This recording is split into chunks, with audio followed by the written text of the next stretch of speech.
বাংলাদেশের সরকার চাইলে আলুর দাম বৃদ্ধি করতে পারে।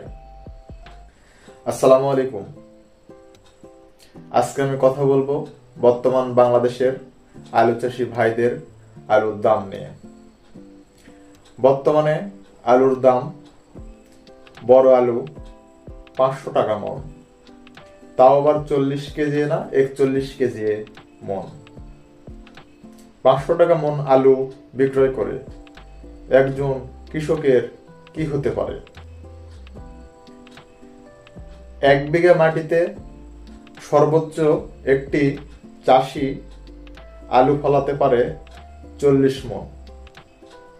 বর্তমান যে আলুর দাম, গড় যদি আমি 400 টাকা মনও ধরি, তাহলে 1 বিঘা মাটিতে আলুর দাম আসতেছে 40 মন আলু ফললে 16,000 টাকা। কিন্তু ওই 1 বিঘা মাটিতে আলু ফলাতে একজন কৃষকের খরচ পড়ে মোটামুটি 14 থেকে 15,000 টাকা।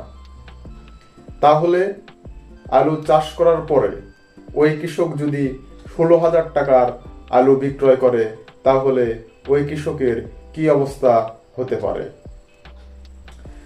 বাংলাদেশের সরকার চাইলে আলুর দাম বৃদ্ধি করতে পারে। অনেকে বলতে পারে, অনেকে জিজ্ঞাসা করতে পারে, কিন্তু কিভাবে?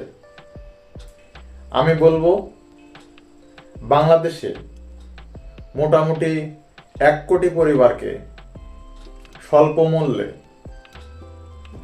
টিসিবির চাল, ডাল, চিনি সহ তেল দেওয়া হয়। ওই 1 কোটি পরিবারকে সরকার যদি প্রত্যেক মাসে 1 কেজি করে ডালও দিয়ে থাকে, তাহলে সরকারকে প্রত্যেক মাসে বিদেশ থেকে 2,50,000 মন ডাল আমদানি করতে হয়। অর্থাৎ 10 টন ডাল বিদেশ থেকে আমদানি করতে হয়। এই ডালের পরিবর্তে ওই 1 কোটি পরিবারকে যদি সরকার আলু দিয়ে থাকে, তাহলে 1 কোটি পরিবারকে যদি 5 কেজি করে আলু দেয়, তাহলে প্রত্যেক মাসে সরকারের 50,000 টন আলুর প্রয়োজন পড়বে। তাতে করে দেশে আলুর চাহিদা বৃদ্ধি পাবে এবং আমি মনে করি আলুর দামও বৃদ্ধি পাবে। তাতে করে আমাদের 2টি সুবিধা হবে। 1, বিদেশ থেকে প্রত্যেক মাসে ওই 10 টন ডাল আর আমদানি করতে হবে না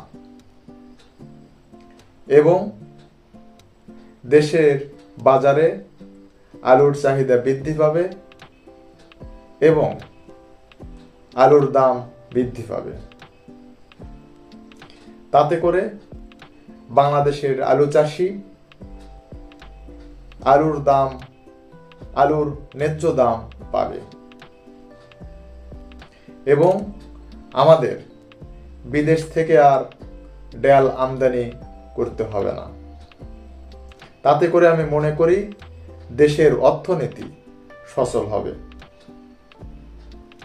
এরকম কোনো কৌশল অবলম্বন করে সরকার চাইলেই আলুর দাম বৃদ্ধি করতে পারে।